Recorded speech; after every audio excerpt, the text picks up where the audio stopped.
تو جو چیز لا علاج ہے اسے برداشت کرنا، گویا کہ یہاں جو اصل شے ہوگی کہ دنیاوی آفات، عرضی و سماوی آفات، ناگہانی آفات، ناگہانی مصیبتیں، ان کے ضمن میں ہمیں ایسی شے کی ضرورت ہے جو ہمارے اندر برداشت پیدا کر دے، اس کو جھیلنا آسان بنا دے، ہم اس کی وجہ سے بجھ کر نہ رہ جائیں، ہماری ہمتیں جواب نہ دے جائیں، ہمارا ارادہ ختم نہ ہو جائے، ہمارا حوصلہ پست نہ ہو جائے، بلکہ برداشت ہو، جھیلنا ہو، تحمل ہو۔ ابھی بھٹر صاحب کہہ رہے تھے اللہ تعالیٰ ذرا سا متحمل ہے، میں نے کہا یہ بہت غلط بات کہہ رہے ہیں، اللہ بہت متحمل ہے۔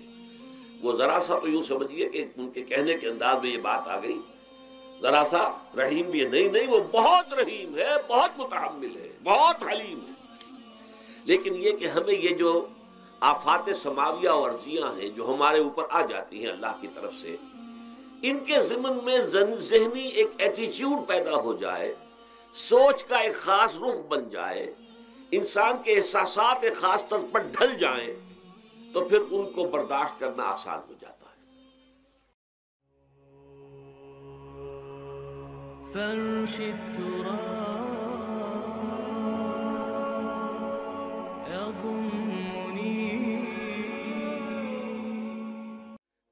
بہرحال جو میں نے عرض کیا تھا کہ دکھ جس سے انسان متاثر ہوتا ہے، اس کی ایک قسم وہ ہے کہ جو ہمارے ارادہ اور اختیار سے باہر، اللہ کی مشیت سے، اللہ کے اذن سے، اللہ کی مرضی سے آتا ہے۔ اس کے لیے ہمارا کام صرف برداشت ہے۔ جو شے بھی ہمیں برداشت کی صلاحیت عطا کر دے وہی اس کا علاج ہے۔ جیسے آپ کو معلوم ہے کہ بخار بہت تیز چڑھا ہوا ہے، اس کی دوا نہیں ہے ایسپرین یا کوئی اور پیراسیٹامول، بخار کی شدت کو کم کر دے گا، وہ کوئی علاج نہیں ہے۔ علاج تو ہوگا اگر معلوم ہو کہ کون سے جراثیم ہے، کس کی وجہ سے ہے، اس کا صحیح اینٹی بائیوٹک کون سا ہے، وہ علاج ہوگا۔ یہ علاج نہیں ہے، لیکن اس کی شدت کی کمی اور اس کے اندر جو احساس ہے جھیل جانے کا، وہ انسان کے لیے آسان ہو جاتا ہے۔ یہی مضمون آیا ہے سورہ حدید میں بھی، ما اصاب من مصیبت فی الارض ولا فی انفسکم، یہاں کھول دیا اس مضمون کو۔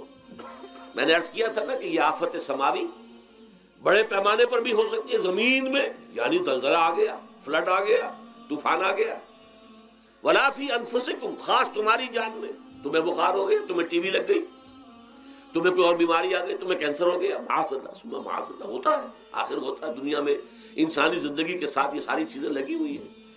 لیکن یہ چیزیں ما اصاب من مصیبت فی الارض ولا فی انفسکم، نہیں پڑتی تم پر کوئی پڑنے والی کوئی مصیبت، کوئی تکلیف، نہ پوری زمین میں بڑے پیمانے پر، نہ تمہاری جانوں میں انفرادی سطح پر، الا فی کتاب من قبل ان نبراہا، مگر یہ کہ وہ تو ایک کتاب میں، کتاب اللہ کے علم کی کتاب، ام الکتاب، اس میں پہلے سے درج موجود ہے۔ یہ الٹ اپ نہیں ہو گیا، یہ اچانک نہیں ہو گیا۔ آپ اچانک سمجھتے ہیں کہ صاحب میں تو جا رہا تھا، اچانک ٹرک نے آ کے مجھے دھکا مار دیا۔ اچانک کوئی شے یہاں نہیں ہوتی، اس کائنات میں پتہ تک نہیں ہلتا جب تک کہ اذن رب نہ ہو۔ اچانک کا کیا سوال؟ تو در حقیقت جو ہوتا ہے وہ اللہ تعالیٰ کے علم میں پہلے سے ہے، علم کامل، ما کان وما یکون، جو کچھ ہوا جو کچھ ہوگا، مستقبل، ماضی، کل کا کل، آنے واحد میں اللہ کے علم میں موجود ہے۔ لہذا یہاں اچانک کچھ نہیں ہوتا، جو بھی آیا ہے اللہ کے علم سے آیا ہے، اور یہ پہلے سے اللہ کے علم کے اندر موجود تھا، لکھا ہوا تھا، الا فی کتاب من قبل ان نبراہا ان ذلک علی اللہ یسیر۔ یہ تمہیں تو مشکل نظر آئے گا لیکن اللہ پر بڑا آسان ہے، اللہ کا علم کامل، ما کانا ما یکون کو حاوی ہے۔ لکہ لا تاسوا علی ما فاتکم، تاکہ تم افسوس نہ کیا کرو ان چیزوں پر جو تم سے چھوٹ جائیں، جاتی رہیں، چھن جائیں۔ کوئی موقع تھا ہاتھ سے نکل گیا، کوئی دولت تھی اس پر ڈاکہ پڑ گیا، کوئی اور مصیبت ہے وہ آ گئی، کوئی عزیز فوت ہو گیا، اکلوتا بیٹا تھا فوت ہو گیا، وغیرہ وغیرہ۔ ما فاتکم، فات سے ہی فوتیدگی ہے نا، جو شے بھی نکل جائے، چلی جائے، ہاتھ سے جاتی رہے، چاہے وہ کوئی آپ کا عزیز تھا جو فوت ہو گیا تو آپ کے ہاتھ سے نکل گیا، یا کوئی مال تھا جو آپ کے قبضے سے نکل گیا، ڈاکہ پڑ گیا، چوری ہو گئی، نقصان ہو گیا کاروبار میں بہت بڑا، اس پر افسوس نہ کیا کرو۔ اگر افسوس کرو گے تو اس کا مطلب کیا ہوگا کہ تمہیں اللہ پر اعتماد نہیں ہے، یا تم سمجھتے ہو کہ اللہ کے سوا بھی کوئی ہے جو یہ کام کر سکتا ہے۔ کائنات میں تو ایک ہی کی مرضی چلتی ہے، وہ ہے اللہ۔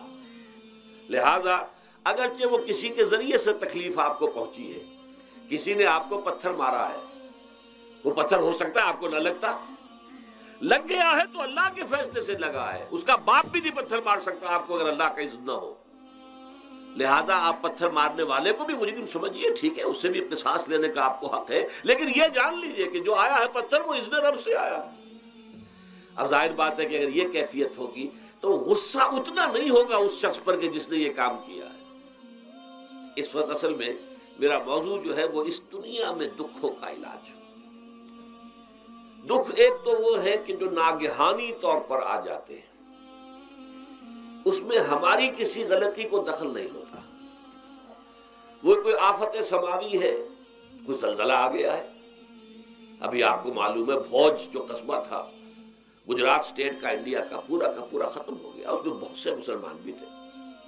جب کوئی آفت سماوی آتی ہے تو وہ ظاہر بات ہے کہ پھر سب کے سب لوگ اس کی لپیٹ میں آ جاتے ہیں۔ زلزلہ آ گیا یا کوئی اور طوفان آ جائے، جیسا کہ کئی مرتبہ آپ نے اخبارات میں پڑھا ہوگا، اس سال امریکہ میں بہت طوفان آئے ہیں، مشرقی ساحل پر بار بار طوفان آئے، وہاں بھی لوگ مرتے ہیں، وہاں بھی چھتیں اڑ جاتی ہیں، وہاں بھی تباہی جو ہے آتی ہے۔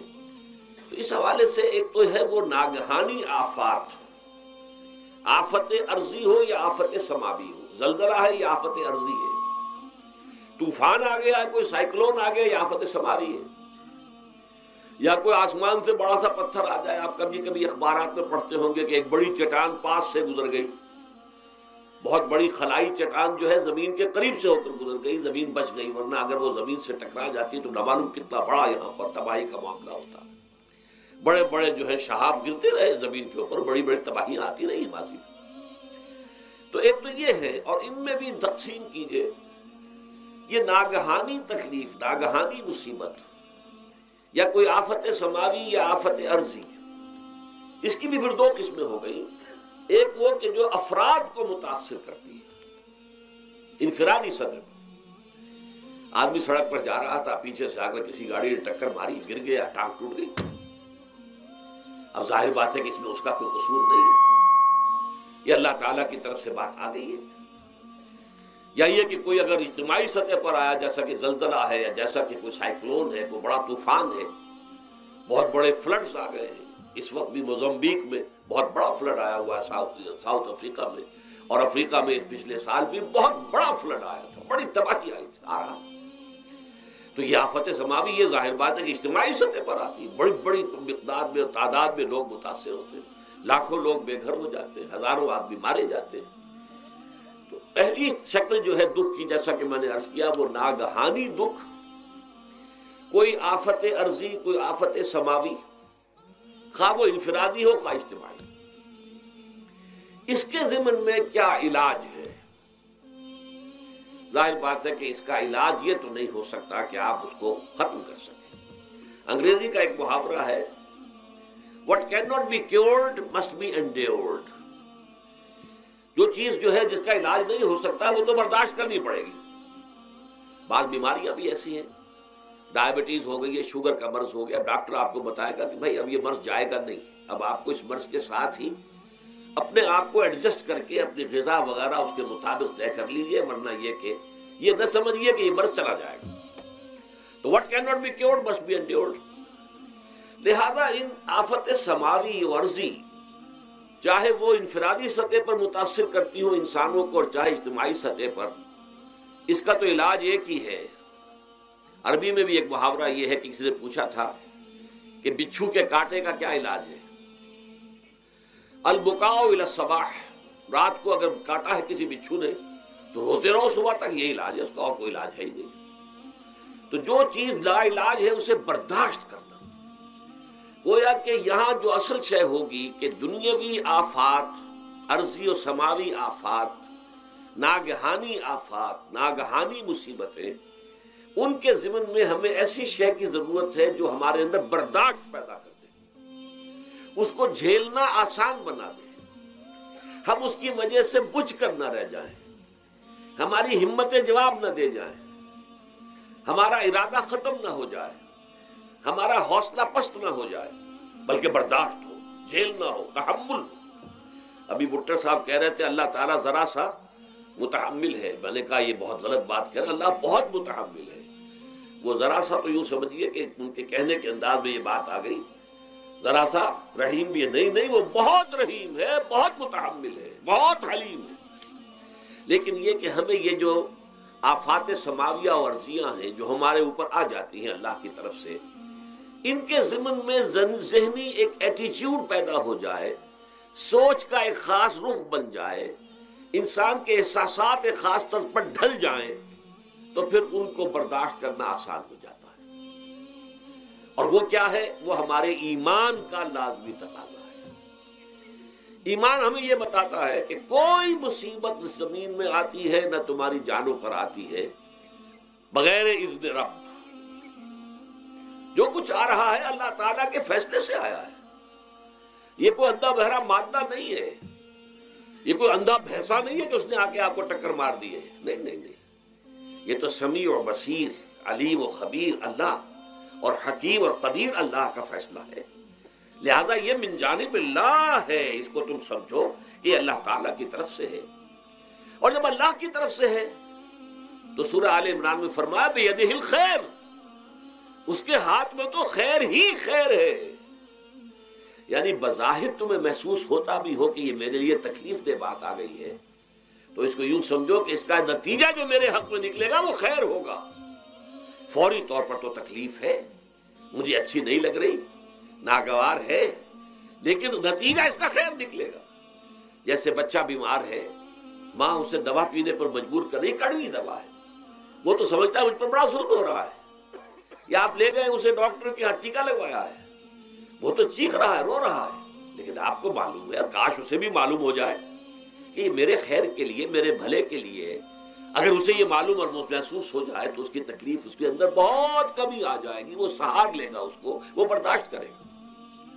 اس حوالے سے اس کا جو ہمارے دین میں اس کا نام ہے، اس ذہنی کیفیت کا، ان احساسات کا، اسے اب کہتے ہیں تسلیم و رضا۔ جو کچھ آ رہا ہے اللہ کی طرف سے آ رہا ہے، لہذا سر تسلیم خم ہے، اے اللہ ہم قبول کرتے ہیں، رضا، ہر حال میں تیری رضا پر راضی ہیں، جو تیرا فیصلہ ہے ہمیں بصر و چشم قبول ہے، تسلیم و رضا۔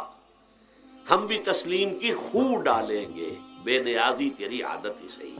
اللہ تو بے نیاز ہے، لیکن اے اللہ تو ہمارے لیے جو بھی تکلیف کا تو نے فیصلہ کیا، ہم تسلیم کی خو ڈالیں گے، عادت پیدا کر لیں گے اپنے اندر کہ ہر ساقی ماریخ عین الطاف است، کہ میرا ساقی میرے پیالے میں جو کچھ ڈال دے یہ اس کا لطف و کرم ہے۔